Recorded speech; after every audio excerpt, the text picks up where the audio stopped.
Bonjour et bienvenue à Bulle de français, le podcast pour améliorer ton français et cultiver ton bien-être. Je suis Jessica Teffeng-Girivel, la fondatrice de French Amicide, où j'offre une approche holistique de l'apprentissage des langues pour te permettre de découvrir, d'exprimer et d'incarner pleinement ton toi authentique. Et ce, grâce aux outils de la pleine conscience et du développement personnel.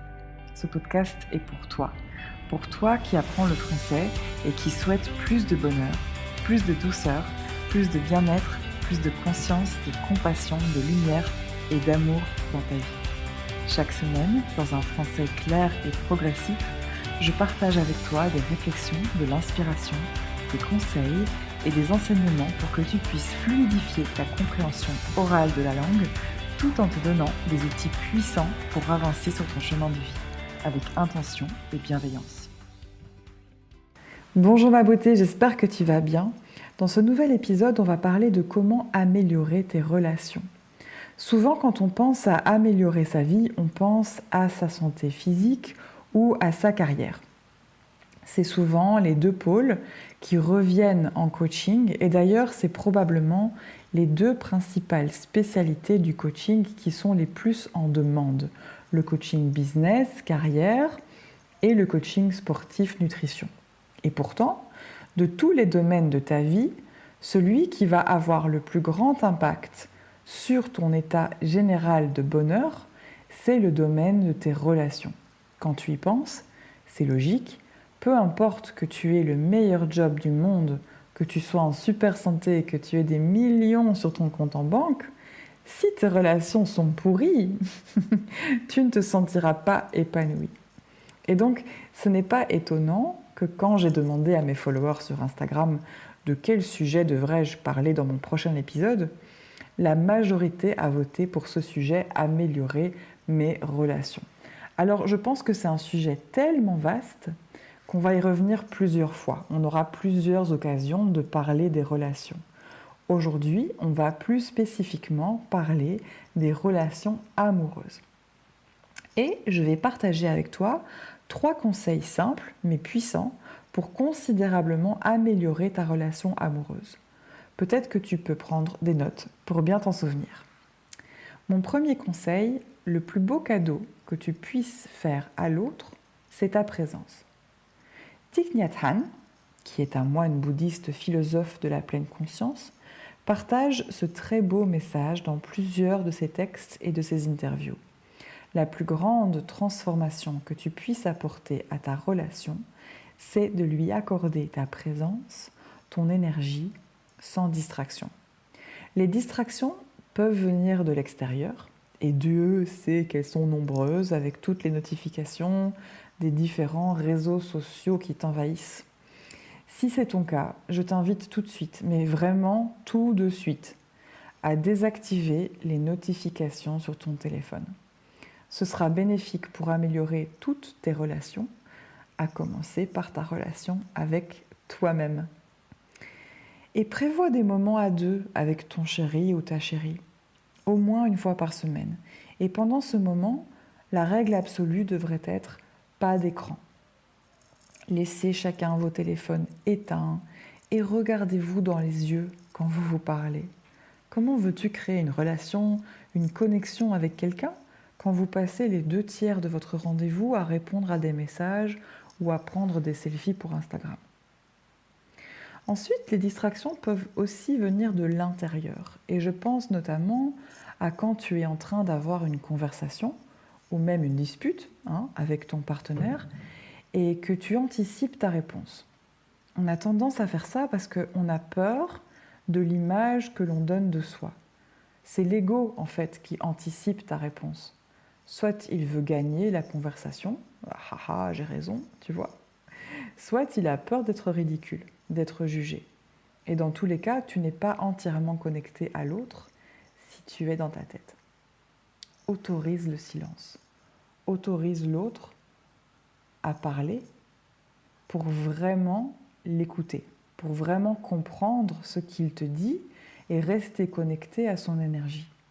Cherche à comprendre, pose des questions pour encore plus investiguer sur le sens de son message. Ne l'interromps pas, écoute Et tu verras déjà quelle grande différence ça peut faire sur la qualité de votre communication.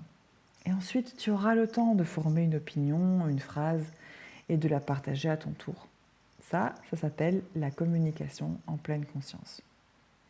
Mon deuxième conseil, c'est l'autre n'est pas un projet à améliorer. Accepte l'autre exactement comme il est. On est tous faits d'ombre et de lumière. On a tous des qualités et des défauts. Au début d'une relation, on ne montre souvent que les bons côtés. Et puis on ne voit aussi que les bons côtés de l'autre. On ne voit que la lumière. Et on idéalise, on projette plein de choses. Des choses qu'on a envie de voir chez l'autre. Et cette vision idéalisée de l'autre, elle s'érode petit à petit. Au fil des mois, des années, on commence à voir l'autre pour qui il est vraiment. Et la beauté du couple amoureux, passer les premiers mois et les premières années, justement, c'est de rester amoureux. Mais comment on fait quand on voit tous les défauts de l'autre? Eh bien, si on peut, on l'accepte comme il est. Et surtout, on ne se positionne pas comme une coach pour l'autre.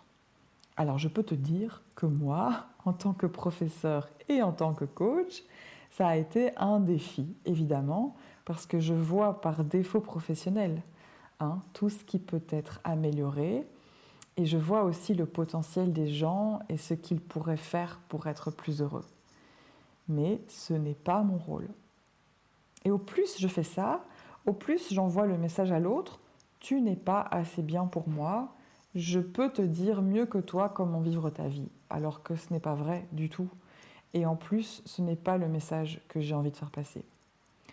Ton amoureux ou ton amoureuse, ce n'est pas un projet à améliorer. Il est parfait, elle est parfaite, telle qu'elle est et tel qu'il est, avec son ombre et avec sa lumière. Sa lumière n'existerait pas sans son ombre. De la même façon que ta lumière, à toi, n'existerait pas sans ton ombre. Tu as sûrement déjà entendu cette phrase qui dit « On ne peut pas aimer l'autre avant de s'aimer soi-même ».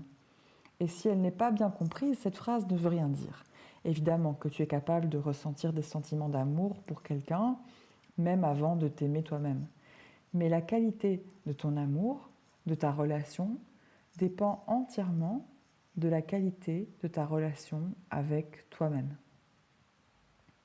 Donc la première étape pour réussir à accepter l'autre dans son entièreté, c'est de commencer à t'accepter toi-même dans ton entièreté et pas seulement dans ta lumière.